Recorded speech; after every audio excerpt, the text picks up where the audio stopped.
Assalamualaikum warahmatullahi wabarakatuh. Saya sedang bersama dengan senior saya, kakak kelas saya di Mesir, Al-Mukarram, Ustadz Dr.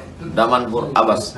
Nikmati kajian-kajian tausiah beliau yang bergizi, berkualitas di channel Ustadz Damanhur Abbas. Jangan lupa tonton, subscribe, like, share, and comment. Assalamualaikum warahmatullahi wabarakatuh.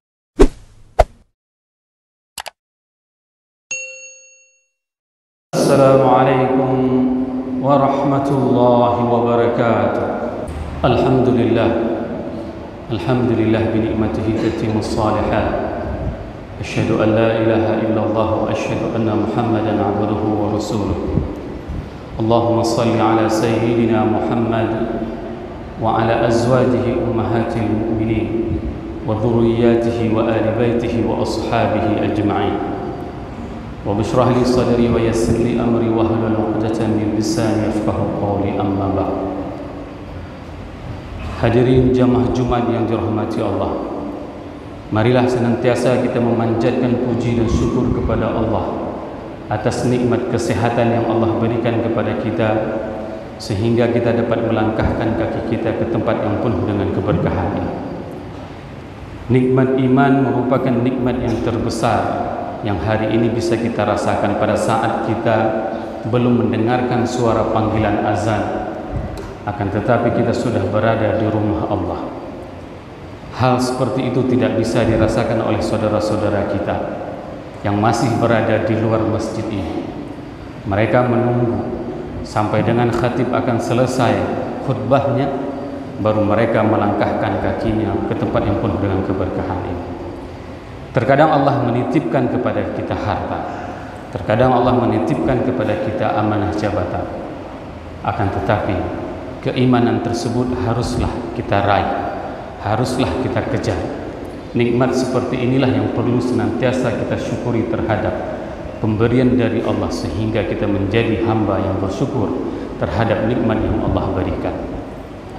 Salawat dan salam mari sama-sama kita panjatkan kepada junjungan kita Nabi besar Muhammad sallallahu alaihi wasallam yang telah mengajarkan kepada kita segala aspek tatanan kehidupan.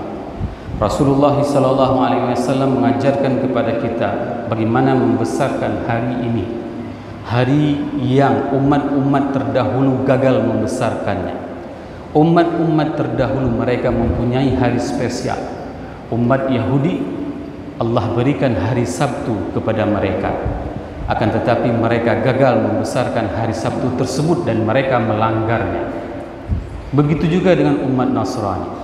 Allah berikan hari spesial kepada mereka, hari Ahad, namun mereka gagal membesarkan hari tersebut. Alhamdulillah umat Nabi Muhammad konsisten dalam menjaga hari yang diagungkan yang disebut oleh baginda Rasulullah sallallahu alaihi wasallam dengan Sayyidul Ayyam, hari penghulu dari sekian hari. Rasul mengajarkan kepada kita umatnya untuk membesarkan hari ini, hari Jumat. Dengan apa kita membesarkannya? Yaitu dengan memperbanyak berselawat kepada baginda Rasulullah sallallahu alaihi wasallam. Semoga jamaah yang berhadir pada Jumat yang penuh dengan keberkahan ini merupakan di antara umat Nabi Muhammad SAW yang akan diberikan syafaat oleh baginda Rasulullah SAW dan akan disuguhkan air dari talangan mulia tersebut dari Telaga Kausar. Allahumma amin. Hadirin jamaah Jumat yang dirahmati Allah, Allah mengirim baginda Rasulullah SAW sebagai pedoman dalam tatanan kehidupan kita. Rasul diberikan tugas bukan hanya untuk mengurus permasalahan yang terjadi di Makkah, akan tetapi tugas Rasulullah SAW itu adalah sejagat raya ini, membenarkan akhlak manusia yang terjadi kerusakannya bukan hanya di Makkah, yang kerusakannya tersebut itu bukan hanya terjadi di Madinah, akan tetapi kerusakan akhlak manusia itu terjadi di seluruh jagat raya.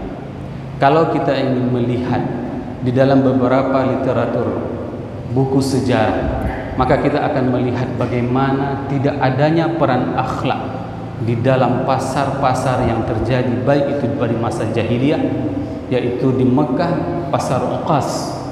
Di situ merupakan salah satu pusat transaksi yang terbesar di atas muka bumi. Dikarenakan apa? Hampir seluruh umat manusia berdatangan ke Mekah untuk melaksanakan ibadah haji, dan mereka melakukan aktivitas bisnis di pasar tersebut.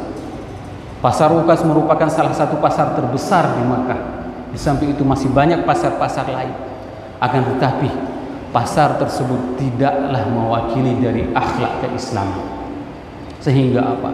Sehingga diutuslah baginda Rasulullah SAW untuk membenarkan sistem pasar baik yang terjadi di Mekah maupun pasar yang terjadi di Yathrib ataupun Madinah. Di Madinah pada saat Rasulullah SAW hijrah, ada beberapa pasar yang terkenal di Madinah. Di antaranya adalah pasar Bani Nadir.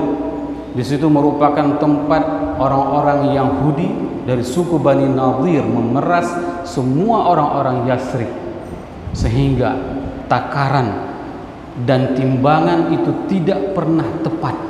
Maka diturunkanlah surat Wailul lil Mutaffifin.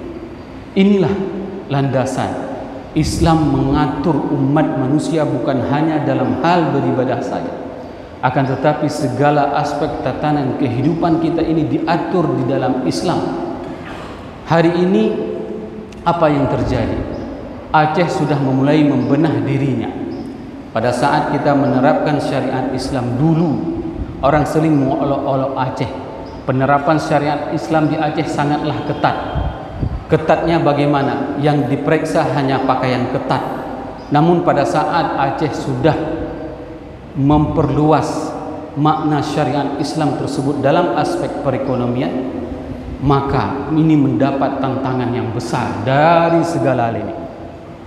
Alhamdulillah kita sudah mempunyai kanun LKS, kanun tentang lembaga keuangan syariah, di mana di Aceh tidak dibenarkan lagi sistem ribawi.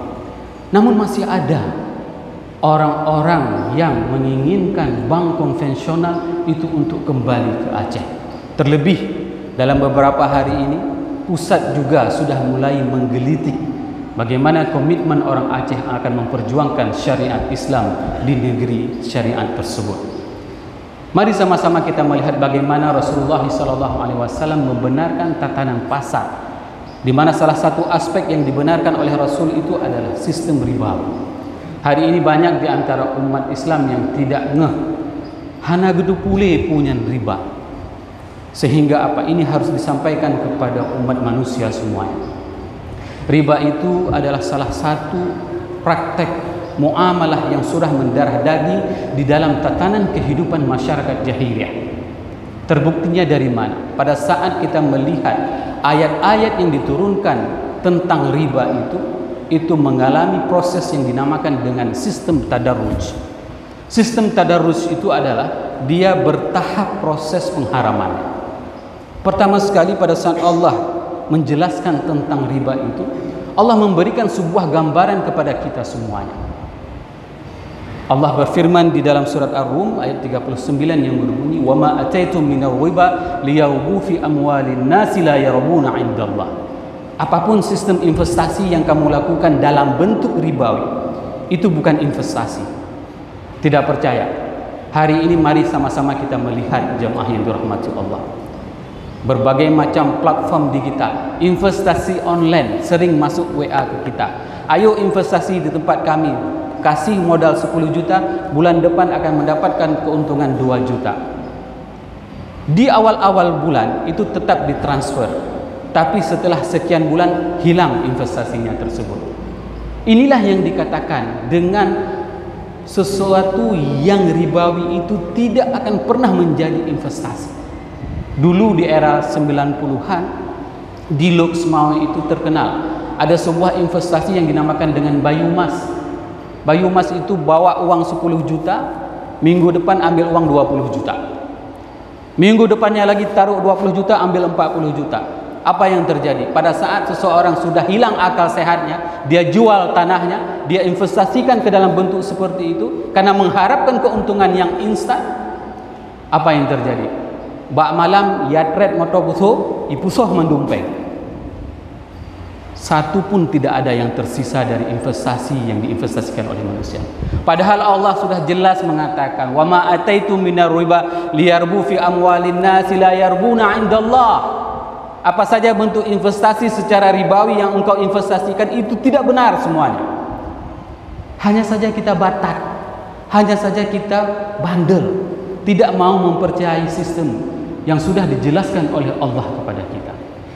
Yang kedua, tahapan pada saat Al-Quran menjelaskan tentang riba itu, setelah memberikan penjelasan itu bukan bentuk investasi, maka Al-Quran memberikan gambaran umat terdahulu. Wa akhdhihimu riba wa qad nuhu anhu.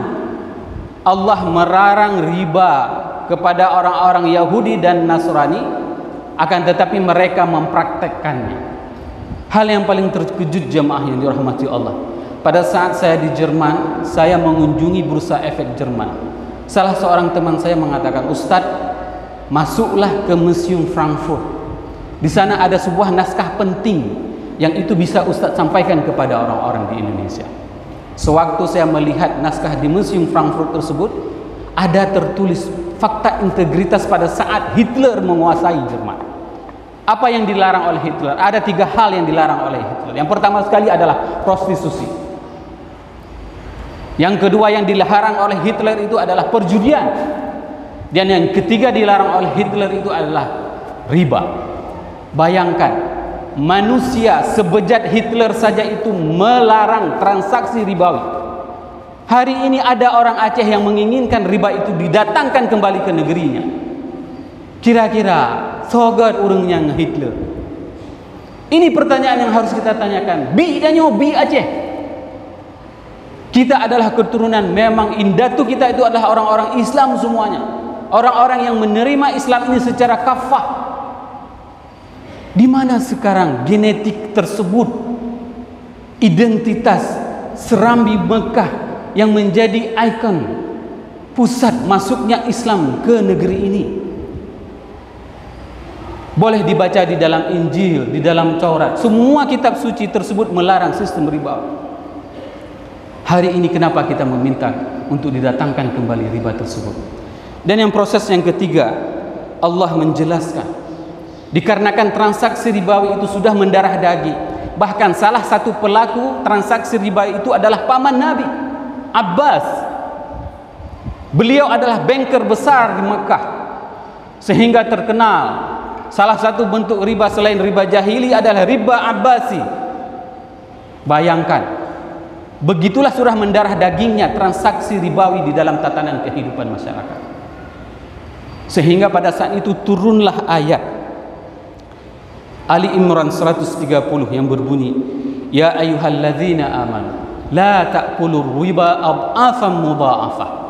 Wahai orang-orang yang beriman, janganlah engkau memakan riba secara besar.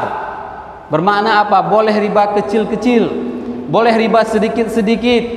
Ayat inilah yang digunakan oleh sebagian orang yang mengatasnamakan dirinya sebagai ustaz, mengatakan bahwasanya riba itu benar dan dibolehkan. Hanabih gejakbut tentang bab riba kagak habat krek-krek tepung. Padahal ayat ini merupakan bukanlah akhir dari fase pengharaman riba. Bukan akhir cerita. Kenapa? Karena akhir cerita tentang pengharaman riba tersebut adalah Surat Al-Baqarah ayat 275. Allah berfirman, "Wa ahallallahu al-bai'a wa harramar riba." Allah menghalalkan jual beli dan mengharamkan riba. Ini merupakan akhir dari cerita tentang bagaimana pengharaman riba, sehingga riba itu sama sekali tidak boleh diterapkan di dalam semua aktivitas perekonomian. Hasil riset, hasil penelitian itu menunjukkan hampir setiap 5 tahun sekali dunia ini mengalami krisis ekonomi. Boleh dilihat nanti, krisis Amerika, krisis perumahan, house for poor people. Ini adalah krisis yang dialami oleh Amerika. Setelah itu melanda 5 tahun ke depan krisis Yunani. Hari ini krisis Prancis. Setiap 5 tahun sekali dunia akan mengalami krisis. Kenapa? Karena mereka menerapkan sistem ribawi. Dan yang paling menguntungkan itu adalah para banker, para orang-orang pemilik bank tersebut. Sehingga apa? Mereka tidak pernah rugi, yang rugi adalah rakyatnya. Ini adalah kondisi yang nyata. Sehingga apa? Imam Ibnu Katsir dalam tafsirnya menjelaskan bahwasanya permasalahan riba, babur riba min ashkali bab ala ahli ilm. Sehingga permasalahan riba ini merupakan permasalahan yang paling complicated, yang paling banyak menjadi pembahasan oleh orang-orang ahli ilmu. Hari ini kita sudah bersyukur seharusnya kepada negeri ini pada saat Aceh menerapkan sistem syariah, dan kita sudah mengisi syariah tersebut bukan hanya dengan razia pakaian ketat, akan tetapi sudah ada warna baru, yaitu penerapan syariat Islam dalam hal aspek perekonomian. Kenapa? Karena tidak akan pernah tumbuh ekonomi sebuah umat kalau seandainya dia itu tidak dimasukkan unsur variabel zakat ataupun sedekah. Boleh dilihat negara manapun. Lihatlah di Arab Saudi. Kalau bapak jamaah yang pernah melakukan ibadah haji, lihatlah bagaimana sedekah orang-orang muhsinin di sana. Mereka sedekah 1 kontainer susu, mereka sedekah 1 kontainer payung, mereka sedekah 1 kontainer nasi. Perekonomian umat ini akan maju kalau seandainya kita menggunakan instrumen yang dinamakan dengan sedekah. Siapa yang mengatakan ini? Bukan saya. Kenlong yang pegahnya. Yang pegahnya adalah Allah. Allah yang pesan kita mandum. Pegah oleh Allah. Yamhaqullahu riba wa yurbis sadaqat. Allah akan memusnahkan semua transaksi ribawi. Wa yurbis sadaqat. Dan akan menumbuhkan semua aspek bisnis, semua aktivitas yang dilakukan dengan unsur sedekah. Masjid nyo akan tedang menyertai harap bantuan dari so, menyengkan tanyo yang bangun. Hana badai yang pegahnya adalah Allah. Bayangkan saja kalau seandainya kita dititipkan oleh Allah mempunyai harta. Dititipkan oleh Allah kita punya harta, lalu harta tersebut kita gunakan untuk kita sedekahkan di jalan agama Allah, disedekahkan untuk membantu agama Allah ini. Apa selama ini kontribusi kita, apa perjuangan kita dalam membantu agama Allah ini? Kalau seandainya nanti di hari akhirat Allah menanyakan kepada kita, kali kita bantu agama ini, apa yang harus kita jawab? Ini adalah pertanyaan yang masih Allah berikan kesempatannya untuk kita aktualisasikan di dalam tatanan kehidupan kita. Sedih dan miris. Saya orang yang paling banyak di antara jamaah yang menanyakan tentang harta warisan orang tuanya. Pada saat orang tuanya meninggal dipanggil, ditanyakan kepada saya. Baru-baru ini ada orang yang meninggal orang tuanya meninggalkan harta warisan miliaran rupiah. Yang membuat saya sedih itu adalah pada saat seorang anak menanyakan tentang harta orang tuanya, yang ditanyakan itu adalah paduk hak lu Ustaz. Berapa hak saya Ustaz dari harta yang ditinggalkan itu? Padahal harta tersebut adalah sama sekali tidak ada jerih payahnya. Tidak ada kontribusi anak tersebut untuk menghasilkan harta yang miliaran rupiah tersebut. Namun pada saat si anak mendapatkan harta tersebut, dia lupa terhadap orang tuanya. Ini adalah pertanyaan yang miris. Jangan sampai pada saat Allah menitipkan harta kepada kita, pada saat Allah menitipkan harta kepada kita, nanti harta tersebut diperebutkan oleh ahli waris kita. Seharusnya pada saat Allah menitipkan harta tersebut kepada kita, jadikan harta tersebut kita bawa sampai kita mati ke dalam kubur. Bagaimana caranya? Jadikan harta tersebut bekerja sampai kita mati. Wakafkan. Kalau di antara kita Allah berikan kemudahan, kita mempunyai ruko, kasih ruko tersebut diwakafkan ke masjid untuk kemaslahatan umat Islam. Kalau seandainya kita mempunyai tanah sawit, jadikan tanah sawit tersebut bekerja sampai dengan kita mati, sampai dengan hari akhirat untuk kemaslahatan kita. Ini yang perlu kita prediksikan, yang perlu kita peruntukkan. harta-harta yang kita miliki, cula calo tamita rezeki uronyoi dunia, wate tanya ude be sampai wate tanya mati ipajuh legok mandu. Bagaimana caranya? Pada saat Allah berikan rezeki kepada kita, maka rezeki tersebut akan bekerja untuk kehidupan setelah kematian kita. Dan dalam beberapa hari lagi kita akan memasuki bulan Muharram. Bulan ini adalah bulan di mana kita bisa mengintrospeksi diri kita. Kalau dulu kita tidak taat kepada Allah, maka inilah momentumnya. Tahun baru Islam inilah momentum bagi kita. Dulu kita tidak pernah menghitung zakat kita, maka mulai tahun ini hitung semua zakat-zakat yang tidak pernah kita bayarkan, maka bayarlah zakat tersebut. Kalau dulu kita tidak pernah bersedekah, maka mulai tahun ini ayo kita keluarkan sedekah kita, bantu agama Allah, dirikan masjid ini. Kenapa? Orang yang membangun masjid itu adalah orang yang beriman kepada Allah dan hari akhir. Itu Allah sampaikan, innama ya'muru masajidallahi man amana billahi wal yaumil akhir. Orang-orang yang membangun, orang-orang yang mentakmirkan masjid, itu adalah orang-orang yang beriman kepada Allah dan kepada hari akhir. 2024 akan banyak orang-orang yang datang ke masjid hanya untuk mendapatkan suara. Setelah dapat suara dia tidak akan kembali lagi ke masjid. Ini menunjukkan bahwasanya dia ke masjid hanya untuk mendapatkan suara, bukan dikarenakan panggilan, karena keimanan kepada Allah dan kepada hari akhirat. Maka inilah yang harus kita tunjukkan. Dedikasi inilah, peruntukan inilah yang harus kita tunjukkan kepada Allah dan kepada Rasul, bahwasanya kita adalah orang-orang yang beriman kepada Allah dan kepada Rasul. Semoga apa yang khatib sampaikan ini bermanfaat kepada khatib dan kepada jemaah semuanya. Dan jemaah yang masih main HP yang tertidur harap bangun, karena ini sangat penting dalam ritual Jumat. Kita memasuki kepada rukun 2 khutbah.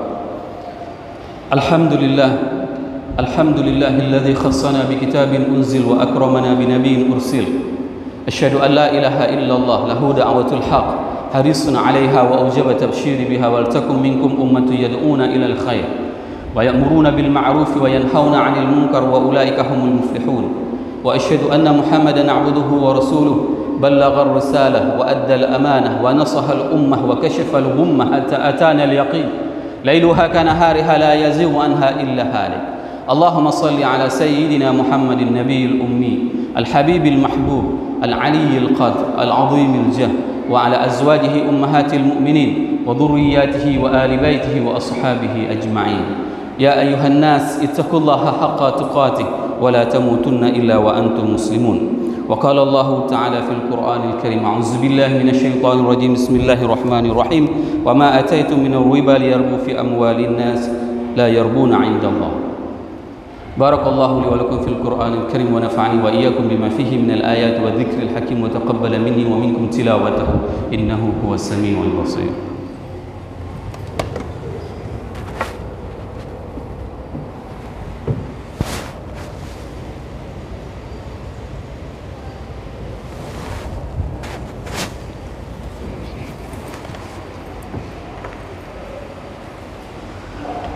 الحمد لله غافر الذنب وقابل التوب شديد العقاب لا إله إلا الله.